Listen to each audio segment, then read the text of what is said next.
நாம இந்த நாள் நிகழ்ச்சி மூலமா எந்த விஷயத்தை பத்தி தெரிஞ்சுக்க போறோம் அப்படின்னா, உலகம் முழுவதும் வருஷம்தோறும் ஆகஸ்ட் மாதம் 13ஆம் தேதியான இன்னைக்கு பன்னாட்டு இடதுகை பழக்கமுடையோர் நாளா கொண்டாடிட்டு இருக்கோம். வலதுகை பழக்கமுடையவர்களுக்காகவே வடிவமைக்கப்பட்டுள்ள இந்த உலகில் இடதுகை பழக்கமுடையவர்கள் அன்றாடம் சந்திக்கக்கூடிய சவால்களை பற்றின விழிப்புணர்வை ஏற்படுத்துறதுக்காகவும் அவங்களோட தனித்துவத்தை கொண்டாடுறதுக்காகவும் இந்த நாள் கடைபிடிச்சிட்டு இருக்கோம். 1976ஆம் ஆண்டு ஆகஸ்ட் மாதம் 13ஆம் தேதி அன்னைக்கு பன்னாட்டு இடதுகை பழக்கமுடையோர் நிறுவனம் என்ற அமைப்பின் நிறுவனர் ஆர் கேம்பெல் அப்படிங்கிறவரால இந்த நாள் முதலா தொடங்கப்பட்டிருக்கு. உலக மக்கள் தொகையில தோராயமாக 10 முதல் 12 விழுக்காட்டினர் இடதுகை பழக்கமுடையவரா இருக்கிறாங்க. கத்திரிக்கோல், கணினி மவுஸ், பேனாக்கள், சமையலறை உபகரணங்கள் மற்றும் வாகனங்களின் வடிவமைப்பு அப்படின்னு பெரும்பாலானவை வலதுகை பழக்கம் உள்ளவர்களுக்காகவே உருவாக்கப்படுறதுனால இடதுகை பழக்கமுடையவங்க பல்வேறு சிரமங்களை எதிர்கொள்றாங்க. அறிவியல் பூர்வமாக இடதுகை பழக்கம் உள்ள குழந்தைகளை வலுக்கட்டாயமா வலதுகை பழக்கத்திற்கு மாற்ற முயன்றால் அது அவங்களோட மனநலத்தையும் கற்றல் திறனையும் பாதிக்கக்கூடும் அப்படின்னு சொல்றாங்க. இடதுகை பழக்கம் உள்ளவங்க அசாத்திய திறமைசாலியாக விளங்கிய சில முக்கிய ஆளுமைகளை பத்தி பார்க்கலாமா? Sachin Tendulkar, Rafael Nadal, Lionel Messi இவங்கெல்லாம் விளையாட்டு துறையில சாதனை படைச்சிருக்காங்க. அதே மாதிரி Mahatma Gandhi, Napoleon, Barack Obama, Bill Clinton இந்த தலைவர்கள் எல்லாமே இடதுகை பழக்கம் உள்ளவங்க தான். ஆல்பர்ட் ஐன்ஸ்டீன், பில் கேட்ஸ் இவங்க தொழில்நுட்பம் அறிவியல்ல சாதனை படைச்சிருக்காங்க. Leonardo da Vinci, Charlie Chaplin, Amitabh Bachchan இவங்களும் இடதுகை பழக்கமுடையவர்கள் தான். கலைத்துறையில சாதனை படைச்சிருக்காங்க. உலகம் முழுவதும் வருஷந்தோறும் ஆகஸ்ட் 13ஆம் தேதியான இன்னைக்கு பன்னாட்டு இடதுகை பழக்கமுடையோர் நாளா நம்ம கொண்டாடிட்டு இருக்கோம். இந்த இடதுகை பழக்கமுடையவர்கள் என்னெல்லாம் சாதனை புரிஞ்சிருக்காங்க, எதனால இந்த நாளை நம்ம கொண்டாடிட்டு இருக்கோம் அப்படிங்கிற நிறைய விஷயத்தை இந்த நாள் நிகழ்ச்சி மூலமா தெரிஞ்சுக்கிட்டதுல மிக்க மகிழ்ச்சி அடைகின்றோம்.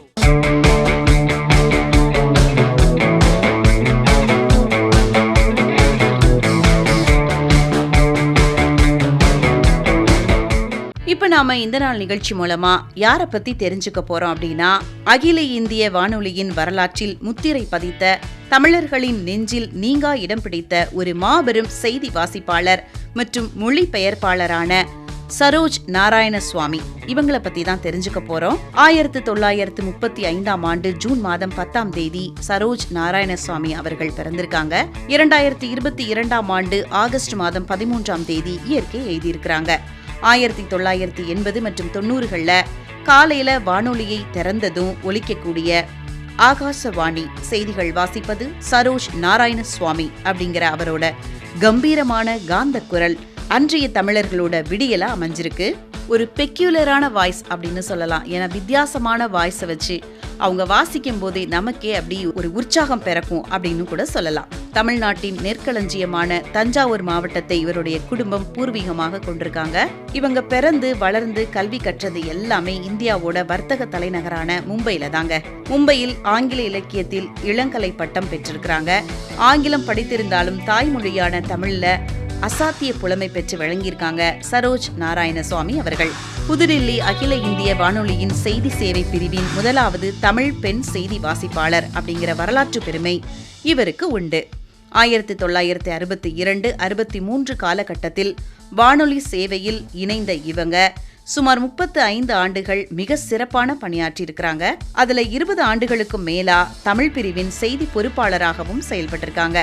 தெளிவான உச்சரிப்பு, பிசிறில்லாத குரல், சரியான இடங்களில் நிறுத்தங்கள் ஆகியவை இவங்களோட தனித்துவ அடையாளங்களாக இருந்திருக்கு. உன் குரல் ஆண் குரல் மாதிரி இருக்குல்ல, கம்பீரமா இருக்குல்ல அப்படின்னு சொல்றவங்க கிட்ட ஆமா என் குரல் மேலான வாய்ஸ் தான் அப்படின்னு நகைச்சுவையோட பெருமிதமா சொல்வாங்களாம். முன்னாள் பிரதமர் இந்திரா காந்தி படுகொலை செய்யப்பட்ட அதிர்ச்சி தகவலை நாட்டு மக்களுக்கு வானொலி வழியே அறிவிச்சிருக்கிறாங்க. அந்த செய்தியில் பிரதமர் இந்திரா காந்தி அப்படின்னு இருந்தத உணர்வு பூர்வமாக அன்னை இந்திரா காந்தி அப்படின்னு மாற்றி வாசிச்சு மக்களோட பாராட்ட பெற்றிருக்கிறாங்க சரோஜ் நாராயணசுவாமி அவர்கள். இந்தியாவின் முன்னாள் பிரதமர்களான இந்திரா காந்தி, மொரார்ஜி தேசாய், PV நரசிம்மராவ் உள்ளிட்ட பல உலக தலைவர்களை இவங்க பிரத்யேகமா இன்டர்வியூ பண்ணிருக்காங்க. 1990 இறுதியில வானொலியில் இருந்து ஓய்வு பெற்ற பிறகும் ஒலிபரப்பு துறையில தொடர்ந்து தீவிரமா பங்களிச்சிருக்கிறாங்க சரோஜ் நாராயணசுவாமி அவர்கள். பல்வேறு தமிழ் படங்கள் மற்றும் ஆவண படங்களுக்கு பின்னணி குரல் கொடுத்திருக்காங்க. தேசிய திரைப்பட விருதுகளுக்கான போட்டி பிரிவில் பங்கேற்கும் தமிழ் படங்களின் உரையாடல்களை தமிழ் தெரியாத நடுவர் குழுவினருக்கு ஆங்கிலம் மற்றும் ஹிந்தியில மொழிபெயர்த்து விளக்கக்கூடிய மொழிபெயர்ப்பாளராகவும் ரொம்ப காலமா பணியாற்றியிருக்கிறாங்க. புதுடெல்லியில உள்ள புகழ்பெற்ற NDTV செய்தி நிறுவனத்தின் சில காலம் ஆலோசகராக பணிபுரிஞ்சு ஆங்கில செய்திகளை தமிழ்ல மொழிபெயர்க்கக்கூடிய பணிகளை மேற்கொண்டிருக்காங்க.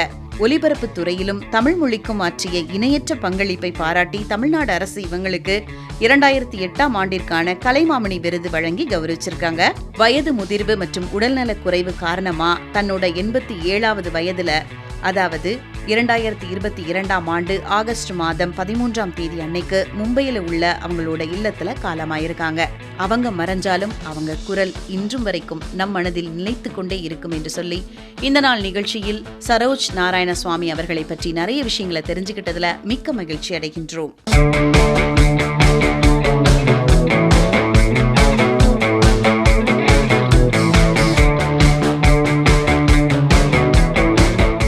இப்ப நாம இந்த நாள் நிகழ்ச்சி மூலமா யார பத்தி தெரிஞ்சுக்க போறோம் அப்படின்னா, தமிழ் மற்றும் தெலுங்கு திரையுலகத்துல மிக பொன்னான தடம் பதித்த ஒரு பழம்பெரும் நடிகையும் மற்றும் வெண்கல குரல் பின்னணி பாடகியுமான S. வரலட்சுமி அவங்கள பத்தி தான் தெரிஞ்சுக்க போறோம்.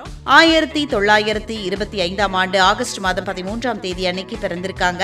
2009ஆம் ஆண்டு செப்டம்பர் மாதம் 22ஆம் தேதி அன்னைக்கு காலமாயிருக்கிறாங்க S. வரலட்சுமி அவர்கள்.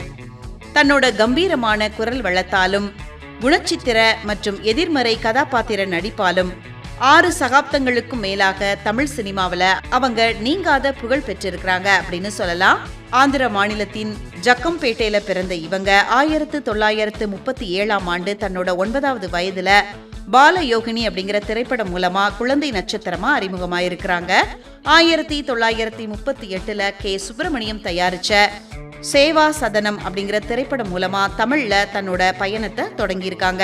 இவங்களுக்கு புகழை வாங்கி தந்த திரைப்படங்கள் அப்படின்னு பார்த்தோம்னா, தமிழ்ல வீரபாண்டிய கட்டபொம்மன், சவாலே சமாளி, பணமா பாசமா, ராஜராஜ சோழன், காவிய தலைவி மற்றும் தெலுங்குல மகாமந்திரி திம்மரசு போன்ற பல படங்கள் இவங்களுக்கு பெரும் புகழை தேடி தந்த படங்கள் அப்படின்னு சொல்லலாம். இவங்க பாடின எடு தந்தானடி தில்லையிலே அப்படிங்கிற பாடல் மறக்க முடியாத பாடல் அப்படின்னு சொல்லலாம். அதே மாதிரி சிங்கார கண்ணே உன் தேனூரும் சொல்லாலே அப்படிங்கிற பாடல் மற்றும் தாலாட்டு பாடலான இந்த பச்சை கிளிக்கொரு செவ்வந்தி பூவில் அப்படிங்கிற பாடல் இன்னைக்கு வரைக்கும் தமிழ் நெஞ்சங்கள்ல ஒளிச்சுக்கிட்டே இருக்கு அப்படின்னு சொல்லலாம். பிரபல திரைப்பட தயாரிப்பாளரும் தென்னிந்திய திரைப்பட வர்த்தக சபையின் முன்னாள் தலைவருமான A.L. சீனிவாசனை இவங்க திருமணம் செஞ்சுக்கிட்டாங்க. தமிழ் மற்றும் தெலுங்கு திரையுலகத்துல மிக பொன்னான தடம் பதித்த ஒரு பழம்பெரும் நடிகையும் மற்றும் வெண்கல குரல் பின்னணி பாடகியுமான S. வரலட்சுமி அவங்கள பத்தி இந்த நாள் நிகழ்ச்சி மூலமா தெரிஞ்சுக்கிட்டதுல மிக்க மகிழ்ச்சி அடைகின்றோம்.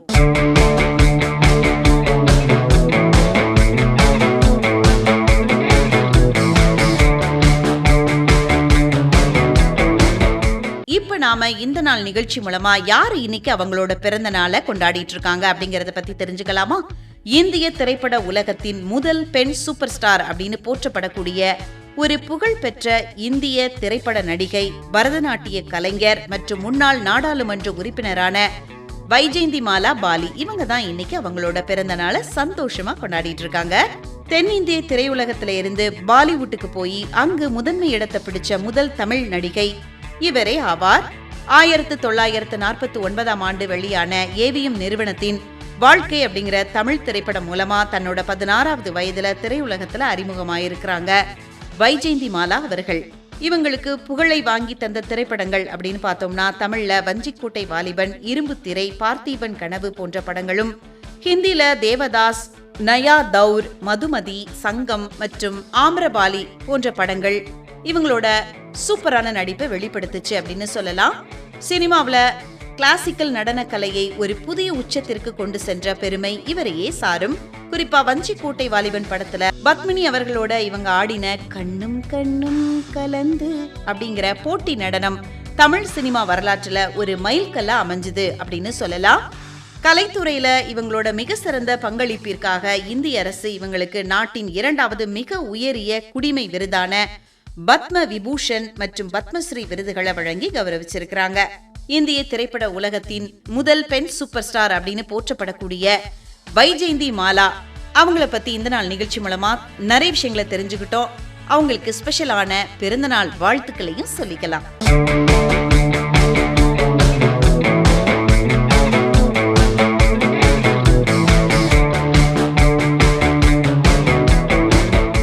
இப்ப நாம இந்த நாள் நிகழ்ச்சி மூலமா யார பத்தி தெரிஞ்சுக்க போறோம் அப்படின்னா, தமிழ், மலையாளம், தெலுங்கு மற்றும் இந்தி திரையுலகத்துல தன்னோட தனித்துவமான நடிப்பால முத்திரை பதித்த ஒரு முன்னணி நடிகர், திரைப்பட இயக்குனர், எழுத்தாளர் மற்றும் தயாரிப்பாளரான பிரதாப் போத்தன். இவங்களை பத்தி தான் தெரிஞ்சுக்க போறோம். 1952 ஆண்டு ஆகஸ்ட் மாதம் 13ஆம் தேதி அன்னைக்கு பிறந்திருக்காங்க. 2022 ஆண்டு ஜூலை மாதம் 15ஆம் தேதி அன்னைக்கு காலமாயிருக்கிறாங்க பிரதாப் போத்தன் அவர்கள். வழக்கமான பாணிகள்ல இருந்து மாறுபட்டு தீவிரமான, விசித்திரமான மற்றும் நவீனத்துவமான கதாபாத்திரங்களை ஏற்று நடிச்சதால இவர் உலகளாவிய பாராட்ட பெற்றாரு. இயக்குனர் பரதனோட புகழ்பெற்ற மலையாள திரைப்படமான ஆரவம் மூலம் நடிகரா அறிமுகமானாங்க பிரதாப் போத்தன் அவர்கள். தமிழ்ல பாலு மகேந்திராவோட அழியாத கோலங்கள் திரைப்படம் இவருக்கு மிகப்பெரிய அடையாளத்தை தந்துச்சு அப்படின்னு சொல்லலாம். தமிழ்ல மூடுபனி, வறுமையின் நிறம் சிகப்பு, நெஞ்சத்தை கிள்ளாதே, பன்னீர் புஷ்பங்கள் மற்றும் பிரியாணி போன்ற படங்கள்ல இவரோட நடிப்பு பலராலும் பாராட்டப்பட்டது அப்படின்னு சொல்லலாம்.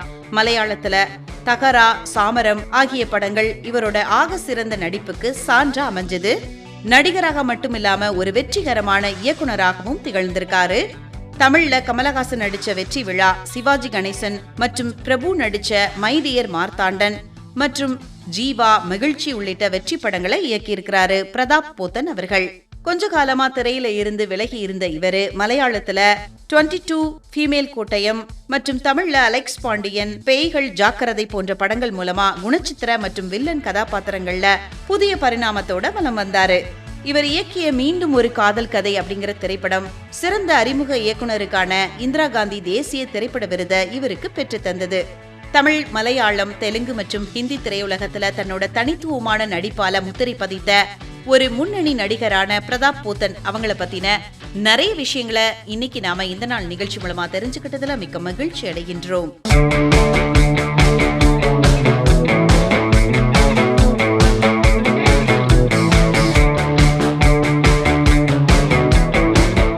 இப்ப நாம இந்த நாள் நிகழ்ச்சி மூலமா யார பத்தி தெரிஞ்சுக்க போறோம் அப்படின்னா, இந்திய திரையுலகத்தின் முதல் பெண் சூப்பர் ஸ்டார் அப்படின்னு ஒட்டுமொத்த இந்தியாவாலும் கொண்டாடப்பட்ட ஒரு சகாப்த நடிகையான ஸ்ரீதேவி அவங்கள பத்தி தான் இன்னைக்கு நம்ம தெரிஞ்சுக்க போறோம்.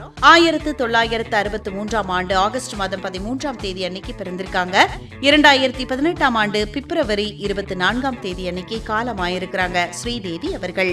தமிழ், தெலுங்கு, ஹிந்தி, மலையாளம் மற்றும் கன்னடம் ஆகிய 5 மொழிகள்ல முன்னணி நடிகையா வலம் வந்து ஒப்பிட முடியாத அசாத்திய நடிப்பு மற்றும் நடன திறமையால இந்திய சினிமாவின் ராணியா திகழ்ந்தாங்க ஸ்ரீதேவி அவர்கள். 1967 ஆண்டு தன்னோட 4வது வயதுல கந்தன் கருணை அப்படிங்கிற தமிழ் திரைப்படத்துல முருக கடவுளா நடிச்சு தன்னோட கலை பயணத்தை தொடங்கியிருக்காங்க ஸ்ரீதேவி அவர்கள்.